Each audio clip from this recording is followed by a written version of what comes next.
Minum jus buah boleh menyebabkan kemudaratan kepada kesihatan kita dan juga menyebabkan lipatan-lipatan kulit kita menjadi semakin gelap. Okey.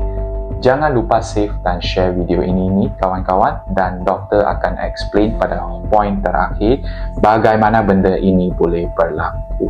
Nombor 1 adalah apabila kita meminum jus buah mengandungi fruktosa yang sangat-sangat tinggi, dan ini sangat-sangat senang diserap oleh badan kita yang menyebabkan IGF-1 kita meningkat, insulin kita meningkat yang menyumbang kepada kencing manis. Ini menyebabkan liang pori kita tersumbat, senang letih, masalah-masalah lain seperti katarak ataupun kabur penglihatan dan segala macam.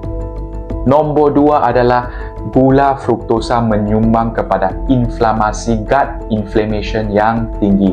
Apabila kita ada usus yang sensitif, radang usus boleh terjadi, inflamasi dalam tubuh senang terjadi, dan ini mempromosikan benda-benda yang tidak baik seperti melanin yang semakin meningkat dan merosakkan badan kita.